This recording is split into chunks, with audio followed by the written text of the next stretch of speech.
आत्मा से प्यार। मैं हिंदुस्तान यूनिलीवर कंपनी में ऑपरेटर का काम करता हूँ। मेरा घर कंपनी से 10 किलोमीटर दूर है। मेरे पास एक बाइक जिससे मैं अपना घर से कंपनी और कंपनी से घर का सफर पूरा करता हूँ। एक दिन ऑफिस से घर जा रहा था तो रास्ते में मुझे मेरे कॉलेज जिसमें मैंने अपनी ग्रेजुएशन पूरी की थी के बाहर एक लड़की दिखाई दी जो मुझे देखकर मुस्कुरा रही थी। मैंने उसे टालते हुए मैं घर की ओर निकल पड़ा। दूसरे दिन फिर वही लड़की मुझे उसी जगह पर दिखाई दी। वो भी मुस्कुरा रही थी और मैं भी मुस्कुराता हुआ निकल पड़ा। मुझे उसकी प्यारी से मुस्कान से प्यार हो गया था लेकिन कभी रुकने की कोशिश नहीं की। वो लड़की कई दिनों तक मुझे दिखी और एक दिन वो मुझे वहां नहीं दिखाई दी। मैं बेचैन हो गया लेकिन मैं उसके बारे में कुछ नहीं जानता था और ना कभी बात की थी, इसलिए उसका पता भी नहीं लगा सकता था। मैं कई दिनों तक उस लड़की के नहीं दिखने से बेचैन रहा। कई बार तो मैं कंपनी से जल्दी निकलकर उसका इंतजार भी करता पर वो मुझे नहीं दिखी। एक दिन मेरे मोबाइल पर किसी अनजाने नंबर से फोन आया। मैंने फोन उठाया तो एक लड़की बोली। उसने मेरा नाम पूछा और वो मुझसे बात करने लगी और बताया कि मैं वही लड़की हूँ जिसे तुम रोज बाइक से गुजरते हुए देखा करते थे।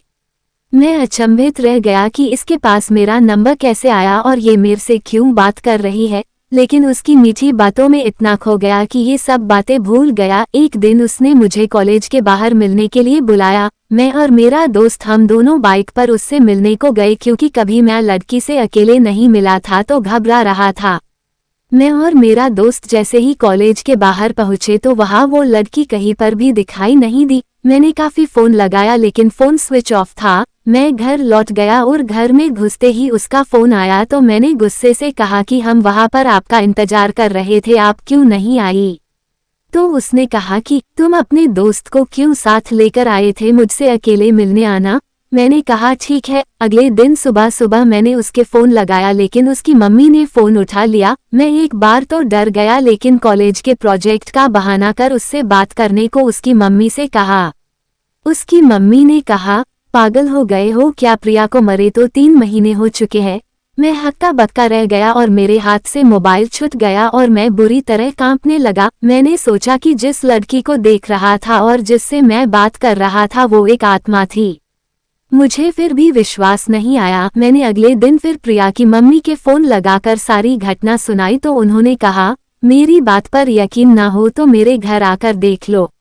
मैं प्रिया के घर गया तो प्रिया के फोटो पर माला लगी थी। उसकी माँ ये घटना सुनकर भावुक हो गई लेकिन उस दिन से मैंने अपनी वो सिम निकालकर फेंक दी और नए नंबर ले लिए और फिर कभी फोन नहीं आया। लेकिन आज भी मैं अनजान नंबर से अक्सर सहम जाता हूँ। मित्रों, अगर आपको मेरी आप बीती पसंद आए तो शेयर जरूर करें। ये कहानी मैं प्रिया को समर्पित करता हूँ और IGS को धन्यवाद देता हूँ कि उन्होंने मेरी आप बीती को आप लोगों तक पहुँचाया।